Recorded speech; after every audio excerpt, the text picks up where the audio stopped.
प्रेक्षकांनो नमस्कार. आज आपण पाहणार आहोत रात्री 2 वाजता वाजणारी ती घंटी. रात्रीचे जवळपास 2 वाजले होते. संपूर्ण गाव गाढ झोपले होते.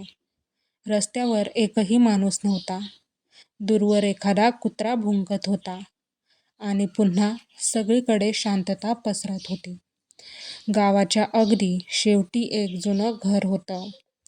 त्या घराला गावातले लोक घंटीचं घर म्हणायचे, कारण त्या घराच्या बाहेर एक जुनी लोखंडी घंटी लटकत होती. पण त्या घंटीला कोणी हात लावत नसे, कारण गावात अशी एक विचित्र गोष्ट प्रसिद्ध होती. रात्री 2 वाजता जर त्या घंटीचा आवाज ऐकू आला, तर घराच्या दारात कोणीतरी उभं असतं आणि त्या व्यक्तीला दार उघडून आत घेतलं तर दुसऱ्या दिवशी घरात काहीतरी बदललेलं असायचं. कधी घरातील घड्याळ बंद व्हायचं, कधी एखादा फोटो उलटा व्हायचा, कधी घरातली एखादी वस्तू अचानक गायब व्हायची.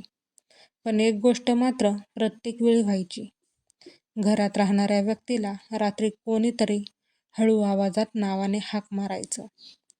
गावातल्या लोकांनी या गोष्टीला अंधश्रद्धा समजून दुर्लक्ष केलं होतं. पण निखिलला या सगळ्या गोष्टी खऱ्या आहेत की नाही हेच जाणून घ्यायचं होतं. निखिल शहरात नोकरी करत होता. काही दिवसांसाठी तो आपल्या गावात आला होता. त्याचं जुनं घर गावाच्या शेवटीच होतं. पण पहिल्या दिवशी आईने त्याला एकच सूचना दिली, निखिल, रात्री 2 वाजता जर घंटी वाजली तर काहीही होऊ दे, पण दार उघडू नकोस. निखिल हसला. आई, तू अजूनही या जुन्या गोष्टींवर विश्वास ठेवतेस? आईने काही उत्तर दिलं नाही. फक्त त्याच्याकडे काही क्षण बघितलं आणि म्हणाली, मी नाही घाबरत त्या घंटीला, पण मला माहीत आहे ती वाजते तेव्हा बाहेर कोण असतं. निखिलला तिचं उत्तर विचित्र वाटलं. कोण? आईने लगेच विषय बदलला. झोप आता, आई म्हणाली. त्या रात्री निखिल आपल्या खोलीत झोपला. रात्री अचानक त्याला जाग आली. त्याने मोबाईल पाहिला. 1:57 झालते आणि त्याला बाहेर कुठेतरी आवाज ऐकू येत होता. कदाचित वारा असेल असं त्याला वाटलं. तो पुन्हा झोपण्याचा प्रयत्न करू लागला आणि तेवढ्यात टन, बाहेरची घंटी वाजली. निखिलचे डोळे उघडेच राहिले. काही सेकंद शांतता पसरली.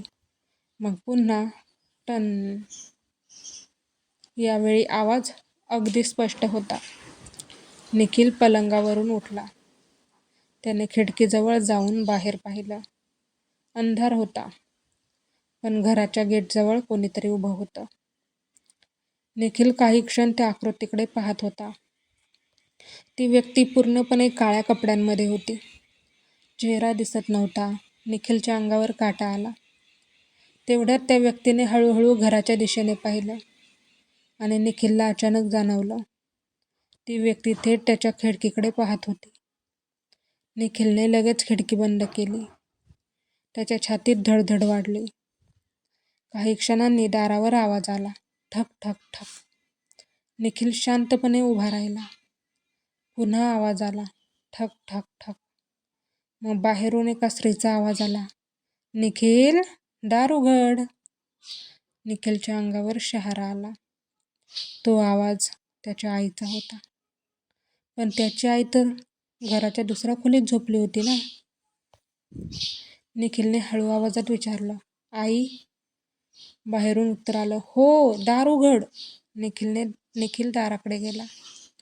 पण त्याला दार उघडण्याआधी आईचं सांगणं आठवलं. काहीही झालं तरी दार उघडू नकोस. तो मागे सरकला.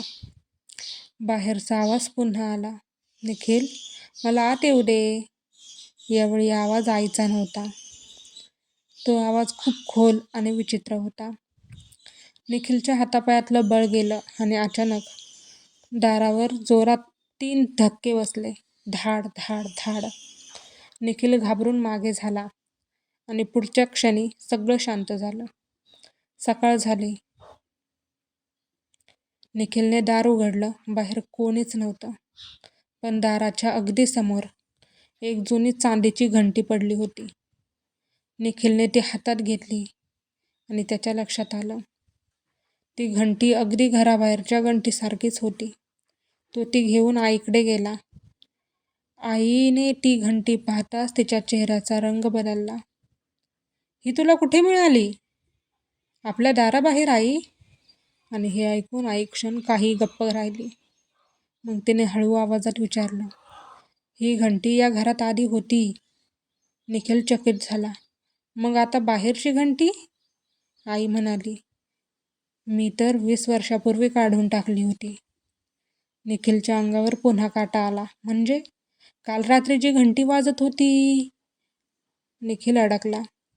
आईने उत्तर दिलं नाही. तिने फक्त घराच्या बाहेर पाहिलं. बाहेर लटकलेली घंटी हलत होती, पण वारा नव्हता. त्या दिवसापासून निखिलने रात्री 2 वाजेपर्यंत जागं राहण्याचं ठरवलं. त्याला सत्य जाणून घ्यायचं होतं. दुसरी रात्र आली. 1:50 झाले.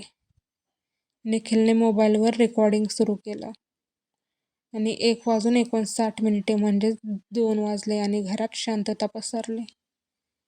टन! पुन्हा एकदा घंटे वाजले. यावेळी निखिलने खिडकी उघडली नाही, पण त्याला दाराबाहेर पावलांचा आवाज ऐकू आला. टप टप टप. पावलं दारापाशी आली आणि मग दाराच्या अगदी जवळून आवाज आला, निखिल. तो आवाज त्याचाच होता. निखिलला विश्वास बसला नाही. बाहेरून पुन्हा त्याचाच आवाज आला, निखिल दार उघड. निखिल मागे सरकला. बाहेरचा आवाज हळूहळू बदलू लागला. कधी आईचा आवाज, कधी वडिलांचा आवाज, कधी त्याच्या मित्रांचा आवाज आणि शेवटी परत लहान मुलाचा आवाज आला, निखिल मला आत घे. निखिलच्या डोळ्यासमोर अचानक जुन्या आठवणी आल्या. लहानपणी त्याच्या घरात एक मुलगा राहत होता, त्याचा चुलत भाऊ. तो लहान असतानाच गाव सोडून गेला होता. पण त्या मुलाचा आवाज अगदी तसाच होता. निखिलने धैर्य करून दाराच्या खालील फटीतून बाहेर पाहिलं. त्याला 2 पाय दिसले, पण ते पाय जमिनीला टेकलेले नव्हते. निखिलने घाबरून मागे उडी मारली. बाहेरून हळू हसू ऐकू आलं आणि मग सगळं शांत. सकाळी निखिलने आईला सगळं सांगितलं. आईने कपाटातून एक जुना फोटो काढला. फोटोमध्ये त्याच्या घरासमोर अनेक लोक उभे होते. फोटोच्या एका कोपऱ्यात एक लहान मुलगा होता. निखिलने फोटो पाहिले. तो मुलगा त्याच्या चुलत भावासारखा दिसत होता. पण आई म्हणाली, हा तुझा चुलत भाऊ नाही. निखिलने विचारलं, मग कोण आई? आईने उत्तर दिलं, हा मुलगा या घराचा पहिला मालक होता. निखिल स्तब्ध झाला. मग आई पुढे म्हणाली, खूप वर्षापूर्वी या घरात एक कुटुंब राहत होतं. त्या कुटुंबाचा एक लहान मुलगा रात्री अचानक गायब झाला. त्याला शेवटचं घराबाहेरच्या घंटीजवळ पाहिलं होतं. त्या दिवसापासून प्रत्येक रात्री 2 वाजता घंटी वाजू लागली. लोकांनी घर सोडलं, पण घंटीचा आवाज थांबला नाही. निखिलने विचारलं, मग आपण इथे कसे राहिलो? आई म्हणाली, कारण तुझ्या आजोबांनी त्या मुलाच्या नावाने मंदिरात एक दिवा लावला होता. जोपर्यंत तो दिवा चालू होता, तोपर्यंत घंटी शांत होती. निखिलच्या लक्षात आलं. मागच्या काही दिवसांपासून घरातला देव्हाऱ्यातला देवाचा दिवा वारंवार विझत होता. त्याने लगेच देवघरात जाऊन पाहिलं. दिवा विझलेला होता आणि देवघराच्या जमिनीवर चिखलाचे छोटे छोटे पावलांचे ठसे होते. ते ठसे देवघरातून बाहेर आले होते आणि थेट घराच्या मागच्या दरवाजापर्यंत गेले होते.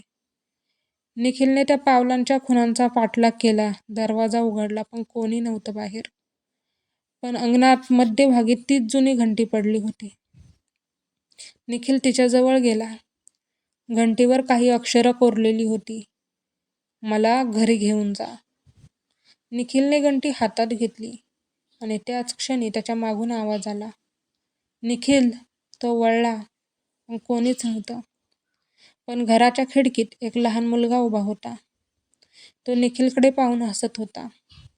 निखिल काही क्षण त्याच्याकडे पाहत राहिला. मुलाने हाताने देवघराकडे इशारा केला. निखिलला काहीच समजलं नव्हतं. तो घरात परतला.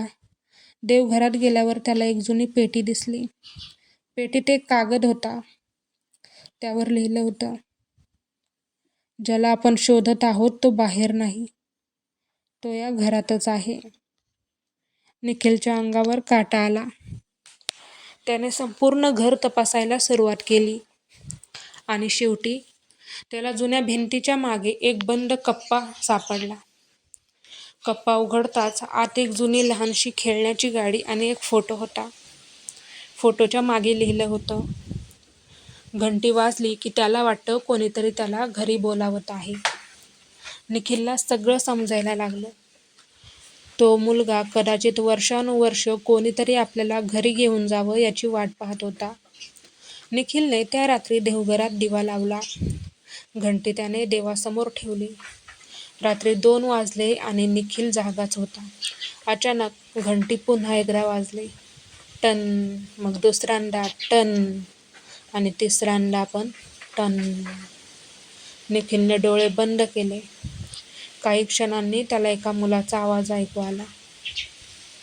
आता मी घरी आलो. निखिलने डोळे उघडले. देवघरातील दिवा शांतपणे तेवत होता. घंटी स्थिर होती आणि पहाटेपर्यंत काही घडलं नाही.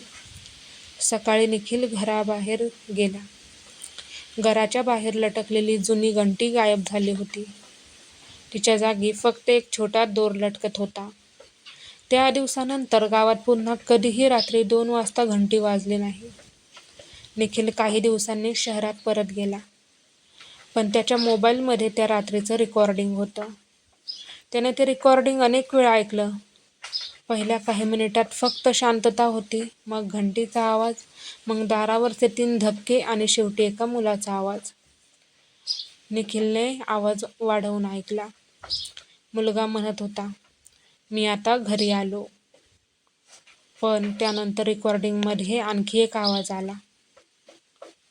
अगदी शेवटच्या सेकंदाला. पण तो होता प्रौढ पुरुषाचा आवाज.